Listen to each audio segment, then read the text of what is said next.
Hello United fans, welcome back to the channel. दोस्तों, Randal Kolo Muani को हम PSG से साइन करना चाहते हैं। मैनचेस्टर यूनाइटेड टॉप 3 क्लब्स में है जो एग्रेसिवली इस जनवरी ट्रांसफर विंडो में इस प्लेयर को लाना चाहती है।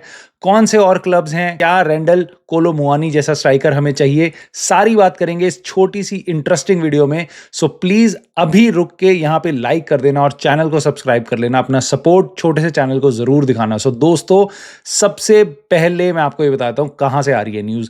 भाई, ये news one of the most reliable sources से आ रही है। डेविड ऑनस्टीन ने कंफर्म किया है कि मैनचेस्टर यूनाइटेड, टॉटनहम हॉटस्पर्स और यूवेंटस, ये 3 क्लब हैं जो एग्रेसिवली चेस कर रहे हैं 26 साल के स्ट्राइकर को, जिसका नाम है रैंडल कोलो मुआनी, जो इस टाइम पे पीएसजी में खेलता है। अब बहुत सारे लोग बहुत ओपिनियंस के साथ आ रहे हैं। कोई कह रहा है यूनाइटेड के लिए बहुत अमेजिंग साइनिंग हो सकती है, कोई कह रहा है बेकार है, इसके तो पास भी मत जाना। इन सारी बातों के बारे में हम बात ज़रूर करेंगे। पहले हम ये असेस करते हैं हमारी स्टैंडिंग कहाँ है यूवेंटस और आपका टॉटनहम हॉटस्पर्स के अगेंस्ट। देखो, अगर यूनाइटेड इसको चाह रही है प्लेयर को, तो मुझे नहीं लगता टॉटनहम हॉटस्पर्स हमारे लिए कोई कंसर्न होगी।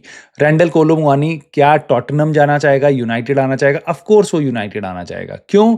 क्योंकि टॉटनहम भी एकदम बेकार है। वो हम 13वें नंबर पे, वो 12वें नंबर पे, वो भी कुछ अच्छा नहीं कर रहे हैं। और ऑफ कोर्स अगर वो बहुत भी अच्छा कर रहे होते तो यूनाइटेड का ब्रांड अपील इज वे मतलब कोई कंपैरिजन ही नहीं है। मैं कर भी क्यों रहा हूँ ये कंपैरिजन। तो अगर हम सिमिलर इंटरेस्ट दिखाते हैं तो रैंडल कोलो मुआनी आंख बंद करके हम, और टॉटनहम हॉटस्पर्स के साथ हमारा कोई कंपटीशन ही नहीं है। We can any time beat them. Plus हम पैसा भी ज्यादा ऑफर कर सकते हैं उसके क्लब को भी, प्लेयर को भी, टॉटनहम हॉटस्पर्स से काफी ज्यादा।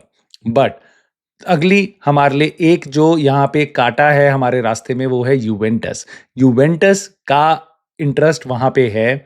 थिएगो मोटा जो उनका मैनेजर है, उसके कनेक्शन पीएसजी के साथ बहुत स्ट्रांग है, उसके प्रेसिडेंट के साथ बहुत स्ट्रांग है, क्योंकि वो वहां पे काफी साल उसने बिताए हैं as a playing player, right.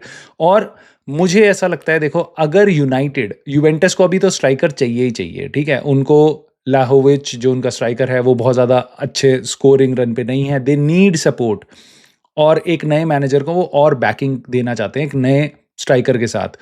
अब अगर तो यूनाइटेड उनको जर्गजी पेल दे, ठीक है, या रैशफोर्ड पेल दे, कोई तो एक प्लेयर दे दे। जो जर्गजी में भी उनका इंटरेस्ट है वो अलग बात करेंगे हम। बट अगर हमने जर्गजी उधर पास ऑन कर दिया तो भाई हम एक आराम से रेस जीते हैं। और रैंडल कोलो मुआनी को यूनाइटेड लाना कोई बहुत बड़ी बात नहीं है। मतलब इनियोस अगर डैन एशवर्थ को न्यूकासल से निकाल सकती है, इस प्लेयर को हम आराम से निकाल सकते हैं। प्लेयर मूव चाहता है, प्लेयर देख रहा है मेरे को कोई और मूव मिले, क्योंकि पीएसजी का मूव उसके लिए वर्कआउट नहीं कर रहा है। प्लेयर के साथ साथ क्लब भी ये चाहता है। क्लब ने पिछले साल इसको खरीदा था और 5 साल का कॉन्ट्रैक्ट दिया था। पिछले साल भी इसकी घटिया परफॉर्मेंस, इस साल भी इसका काम नहीं बन रहा वहाँ पे। सो वो चाहते हैं कि इसको प्लेइंग टाइम मिले, लोन पे चला जाए, और शायद क्लब को किसी जहाँ पे भी जाए वहाँ पे अच्छा मिले, तो हमें पैसा मिल जाए। वरना पड़े पड़े चीज़ खराब हो रही है, ऐसा आप मान लो। क्योंकि उसको लुइस एनरिके के सिस्टम में ये प्लेयर नहीं चल पा रहा, फ्रेंच लीग में ये प्लेयर नहीं चल पा रहा। अब यहाँ से इंटरेस्टिंग चीज़ शुरू होती है। अगर ये प्लेयर वहाँ पे नहीं चल पा रहा तो यूनाइटेड उसको क्यों देख रही है? ये आपके मन में सवाल ज़रूर आना चाहिए, ठीक है। अगर नहीं आ रहा तो आना चाहिए भाई। हम किसी भी अरे गहरे प्लेयर को कैसे ले रहे हैं? हमारे पे वैसे ही इतने मिस फायरिंग स्ट्राइकर्स पड़े हुए हैं, तो हम एक और मिस फायरिंग स्ट्राइकर को क्यों लेके आए? हम इसलिए लेके आए भाई, मतलब चलो पहले कुछ बात करते हैं कि क्या इसके फेवर में है बात, कि मतलब क्यों हमें लाना चाहिए प्लेयर। पहली चीज तो हम स्ट्राइकिंग ऑप्शंस हमें चाहिए। 3 पोजीशंस है हमारे पे स्ट्राइकिंग, नंबर 10 और आपका एक स्ट्राइकर। रासमस हॉयलैंड को अकेला वो एक स्ट्राइकर है। जर्गजी बाय चांस जो जाना चाह रहा है, अगर वो चला जाता है तो वी नीड स्ट्राइकर। रैशफोर्ड के साथ जो इशू है, we need a solution to it. What could be that solution? Randal Kolo Muani. मैं मानता हूं he is not the best striker that you would like to get, right, but he is the best available in the market, one of the best available in the market. अब हमारे को कोई Erling Haaland, Lewandowski ये सब तो sign नहीं करने ना, क्योंकि वो अवेलेबल ही नहीं है मार्केट में, ठीक है। बट ये प्लेयर ऐसा है जो अवेलेबल है, और जनवरी में बहुत ज्यादा प्लेयर्स अवेलेबल नहीं है। और दोस्तों, सबसे इंपॉर्टेंट चीज, हम इसको खरीद नहीं रहे हैं, हम इसको लोन पे ले रहे हैं, बस 6 महीने के लिए, that's it. No obligation to buy. वो यूनाइटेड और उसके ऊपर है, पीएसजी के ऊपर है, वो कैसे डील स्ट्राइक करते हैं।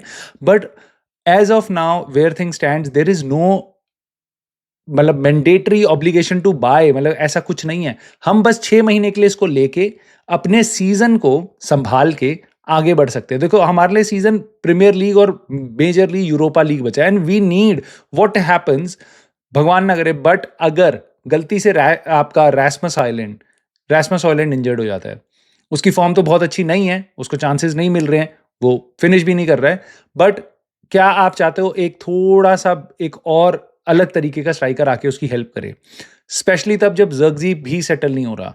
क्या हम चाहते हैं पूरा सीजन खराब हो जाए? तो अगर एक प्लेयर अपने पास आ रहा है तो मुझे समझ नहीं आता यूनाइटेड फैंस को इससे दिक्कत क्या है। या तो आप सोच के चल रहे हो नहीं भाई ग्योकेरेश, विक्टर ओसिमेन तो लाने चाहिए, उसकी जगह ही ला रहे हैं। उसकी जगह नहीं ला रहे हैं, उनकी जगह कोई नहीं जा रहा। ग्योकेरेश अगर आप ला ही नहीं सकते इस जनवरी ट्रांसफर विंडो में, वो समर का टारगेट है। सो अगले 6 महीने बिताने के लिए अगर मेरे को रैंडल कोलो मुआनी मिल जाए, I be happy, not because कि we are getting a very great player, but because we are Manchester United. भाई हम भी कोई बहुत बड़ी ऐसे कोई मैनचेस्टर सिटी नहीं है। जब मैनचेस्टर सिटी अभी प्लेयर देखने जाएगी, वो बेस्ट प्लेयर्स उठा सकती है जो भी अवेलेबल होंगे मार्केट में, जो नहीं भी होंगे वो अवेलेबल हो जाएंगे मैनचेस्टर सिटी के लिए, रियल मैड्रिड के लिए, ऐसे क्लब्स के लिए। यूनाइटेड कोई भी प्लेयर आने से 4 बार सोचेगा यहां से आने से पहले। 14वें नंबर 13वें नंबर पे हम खेल रहे हैं, सीजन डामाडोल है, यूरोपा लीग के लिए फाइट कर रहे हैं कि भाई किसी तरीके से हम उसमें जीत जाएं, ठीक है, वरना यूरोपियन कंपटीशन है नहीं। सो कोई भी प्लेयर यूनाइटेड क्यों आना चाहेगा इतने स्ट्रगल में? हम कोई बेस्ट ऑफ टैलेंट्स अट्रैक्ट आंख बंद करके नहीं करते हैं, तो हमारे को काफी मेहनत करनी होगी। और उस एक नेक्स्ट लेवल तक जाने के लिए एक टेम्पररी फिक्स है, उसके लिए मेरे को नहीं लगता ये कोई भी बैड डील हो सकती है यूनाइटेड के लिए, कंसिडरिंग कि हम ग्योकेरेश, विक्टर ओसिमेन ऐसे प्लेयर्स को इस टाइम पे साइन कर ही नहीं सकते हैं, ठीक है। दूसरी चीज मैं आपको एक और बात बताता हूं, अगर यूनाइटेड इस प्लेयर को साइन करती है और आप कहते हो यार एक कैसा प्लेयर हम लाए हैं, तो एक बार ना भाई पिछले कुछ सीजन उठा के देखो। जनवरी ट्रांसफर विंडो में हम एक एजेड ओडियन इगालो को साइन करके लाए थे, इसी सोल्यूशन में कि भैया 6 महीने के लिए एक सब्स्टिट्यूट मिल जाए, एक बेंच पे प्लेयर मिल जाए। कौन सा? ओडियन इगालो। उसके बाद वूट वेगॉर्स्ट। और अब ये यूनाइटेड फैंस कह रहे हैं रैंडल कोलो मुआनी को क्यों साइन कर रहे हो? मुझे समझ नहीं आ रहा भाई, तुम कहां, मतलब अपना पीछे देखो क्या क्या किया है हमने। हम जनवरी में प्लेयर साइन नहीं करते। रैंडल कोलो मुआनी जैसा प्लेयर अगर आपको मिल रहा है, एक एवरेज से थोड़ा अच्छा स्ट्राइकर आपको मिल रहा है, जस्ट आंख बंद करके ले लो यार, आंख बंद करके ले लो। कोई इसमें रोना नहीं है, देखते हैं कैसा करता है। I think he will be much more motivated to make his name, make his mark, क्योंकि उसका पीएसजी का स्पेल काफ़ी खराब है। एक और रीज़न मैं आपको बताता हूँ यूनाइटेड उसको क्यों देख रही है। यूनाइटेड के स्काउटिंग नेटवर्क में जितने भी हमने स्ट्राइकर छाने, ठीक है, 2 साल पहले एरिक टेन हाग के अंडर, उसमें से लास्ट 2 प्लेयर्स जो चुन के मिले थे वो थे रैंडल कोलो मुआनी और रासमस हॉयलैंड। हम एज के साथ गए, हम कम पैसे के साथ गए, हम एक पोटेंशियल के साथ गए, which was Rasmus Højlund. But second number उस लिस्ट पे था रैंडल कोलो मुआनी। उस टाइम पे पीएसजी भी इंटरेस्टेड थी, उन्होंने ज्यादा महंगा प्लेयर कोलो मुआनी खरीदा। जर्मनी में खेल रहा था और काफी अच्छी फॉर्म में था। अब उसका फॉर्म उसकी खराब हो गई, पीएसजी में जाके उसकी दाल नहीं गली, अब वो चेंज आ रहा है। सो मेरे ख्याल से यूनाइटेड का स्काउटिंग नेटवर्क ने इस पे पहले भी काम किया हुआ है और उनके हिसाब से एक अच्छा साइनिंग है मेरे हिसाब से। Ruben Amorim of course has liked the solution, इसीलिए वो ये चीज कह रहा है कि भैया यस मेरी तरफ से भी गो हेड है। इसीलिए इनियोस अब फाइट कर रही है, जैसा डेविड ऑनस्टीन ने कंफर्म किया है। सो दोस्तों मेरी सोच ये है, यहाँ पे मैंने आपको अपना पूरा ओपिनियन बता दिया, रैंडल कोलो मुआनी की हिस्ट्री, सिविक ज्योग्राफी, सब मेरे मन में जो कुछ है मैंने उससे रिलेटेड बताया। अब मैं आपके मन में क्या है वो जानना चाहता हूँ, मुझे कॉमेंट करके ज़रूर बताना। ये जनवरी ट्रांसफर विंडो का ये जो बॉम्ब आपके सामने डेविड ऑनस्टीन ने डाला है, ये सुन के आपको कैसा लग रहा है? वुड यू साइन आपका Randal Kolo Muani from PSG in January transfer window on a 6 months loan? That's it, उसके आगे कोई ऑब्लिगेशन नहीं है। And then go from there कि समर में देखते हैं किसको साइन करना है। क्या इस टेम्पररी फिक्स के आपको हिसाब से हमें साइन करना चाहिए, हाँ या ना? मुझे कमेंट करके ज़रूर बताना। I will see you very soon in the very next video related to United. Like ज़रूर कर देना एंड टेक केयर।